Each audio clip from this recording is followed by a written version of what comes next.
13 SCMR 1655 जी। Samiullah Bloch में अलादीनो भाइयों को कोर्ट किया गया। उसमें उन्होंने कहा कि लाइफ टाइम डिस्क्वालिफिकेशन है अगर किसी ने जाली सनद जमा करवाई है। Life time. और रिव्यू क्या कहता है? रिव्यू में ये जजमेंट सेटिस्फाइड हो गया। सेटिस्फाइड हो गया ये रिव्यू में जो जजमेंट सेटिस्फाइड हुआ PLD 2020 सुप्रीम कोर्ट पे 591 उन्होंने कहा जी ये that is not a good law.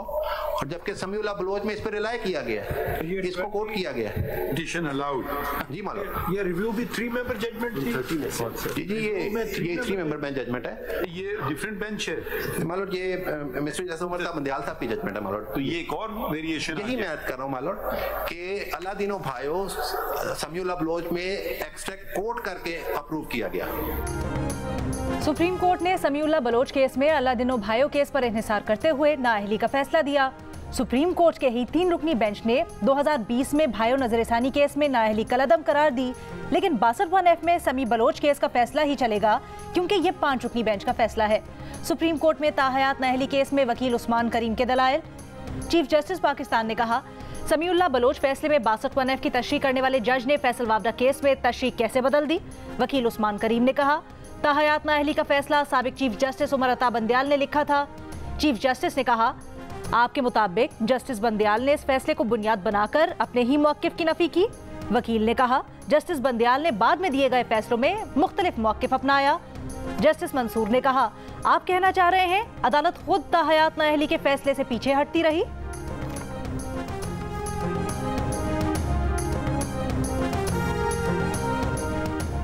Supreme court में अदालती मुआविन उज़ैर भंडारी ने कहा समीउल्लाह बलोच के इस फैसले को खत्म किए बगैर रास्ता निकाला जा सकता है। अदालत अगर आर्टिकल 62 में अहलियत और 63 में नाअहली को अलग कर दे तो मसला हल हो सकता है। चीफ जस्टिस पाकिस्तान ने सवाल किया कोई अदालत किसी के सच्चे और रास्त गो होने का डिक्लेरेशन कैसे दे सकती है? ईमानदारी, अमीन और फजूल खर्च ना होने का तयन अदालतें कैसे कर सकती हैं? ताहयात नाअहली केस में तो सब कुछ सुप्रीम कोर्ट ने ही किया। जस्टिस मंसूर बोले आइन में कहाँ लिखा हुआ है कि सुप्रीम कोर्ट ऐसा डिक्लेरेशन दे सकती है? उज़ैर भंडारी ने कहा इलेक्शन ट्राइब्यूनल तस्लीम शुदा हक़ाइक़ की बुनियाद पर डिक्लेरेशन दे सकता है। चीफ जस्टिस ने कहा आप अपने ही दलाइल की नफी कर रहे हैं। एक जज कहेगा नाअहली होती है, दूसरा जज कहेगा नाअहली नहीं होती। लेफ्टिनेंट जनरल रिटायर्ड फैज़ हमीद ने फैज़ाबाद कमीशन के सवालनामे का जवाब जमा करवा दिया। हुकूमत के खिलाफ साजिश करने के इल्ज़ामात की तरदीद। कहा हुकूमत की हिदायत पर तहरीक लब्बैक पाकिस्तान से मुज़ाकरात किए।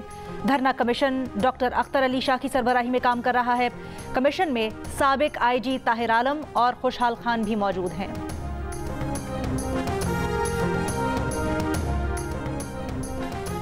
अपना बल्ला वापस लेने के लिए PTI की सुप्रीम कोर्ट में दरखास्त। पेशावर हाई कोर्ट का अबूरी हुक्म कलअदम करार देने की इस्तदा।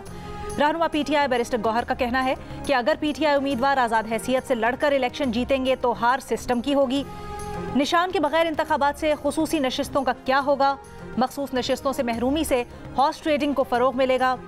कोशिश है कि बल्ले का निशान वापस मिल जाए। सुप्रीम कोर्ट से इस्तदा है कि केस की जल्द समाअत करें।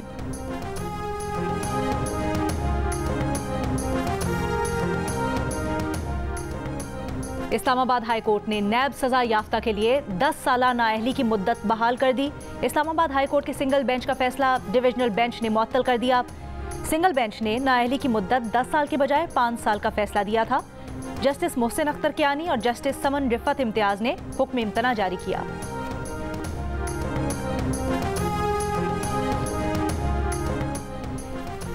मानसेरा में नवाज शरीफ के कागजात नामजदगी की मंजूरी के खिलाफ अपील समाअत के लिए मंजूर। आजम सवाती ने नवाज शरीफ के कागजात नामजदगी की मंजूरी को चैलेंज किया है।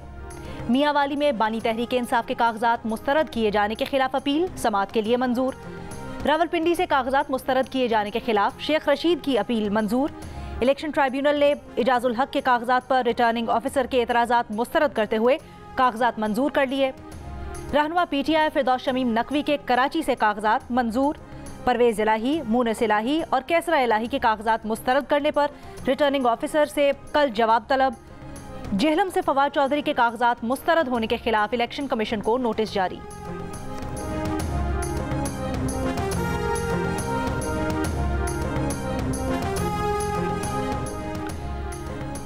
तोशाखाना रेफरेंस केस में बानी तहरीक इंसाफ और बुशरा बीबी पर फर्द जुर्म आयद ना हो सकी। मजीद समाअत 6 जनवरी तक मुलतवी। तोशाखाना रेफरेंस और 190 मिलियन पाउंड स्कैंडल में मुलजिमान की दरखास्त जमानत पर फैसला भी 6 जनवरी को होगा।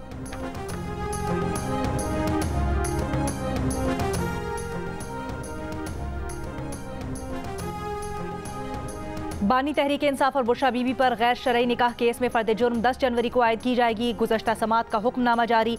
सुपरिंटेंडेंट जेल को सहाफ़ियों को कमरा अदालत में मौजूदगी यकीनी बनाने की अदालती फैसले पर अमल दरामद का हुक्म। पीपल्स पार्टी कराची के सदर सईद गनी का स्टेट बैंक पर साबिक स्पीकर कौमी असम्बली डॉक्टर फहमीदा मिर्जा के कागजात नामजदगी बहाल करवाने के लिए सहूलतकारी का इल्जाम। बैंक के किरदार को मशकूक करार दे दिया। कहा इलेक्शन कमीशन ने नोटिस फहमीदा मिर्जा को किया, जवाब स्टेट बैंक ने दिया। स्टेट बैंक पर दबाव है या मिर्जा फैमिली से प्यार, ये स्टेट बैंक ही बताएगा। मिर्जा शुगर मिल्स के कर्ज के लिए जमानत फहमीदा मिर्जा ने दी। स्टेट बैंक कैसे कह सकता है कि कर्जा कंपनी का है?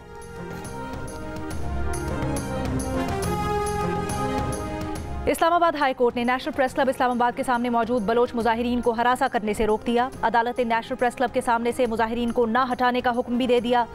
गुज़श्ता रोज़ की समाअत का तहरीरी हुक्मनामा जारी। डिप्टी कमिश्नर इस्लामाबाद और SSP 5 जनवरी को ज़ाती हैसियत में तलब। बलोच यकजहती कमेटी ने मुजाहिरीन अपने मुतालबात की मंजूरी के लिए 13 दिनों से नेशनल प्रेस क्लब के बाहर मौजूद।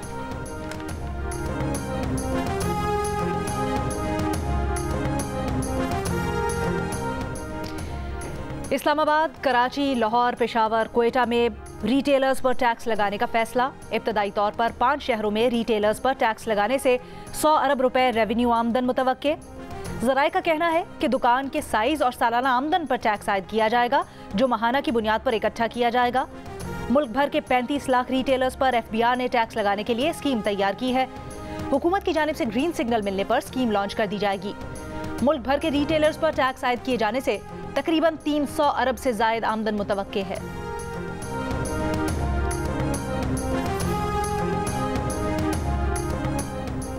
और सिडनी टेस्ट के दूसरे दिन बारिश की वजह से बमुश्किल 2 सेशंस का खेल हो सका।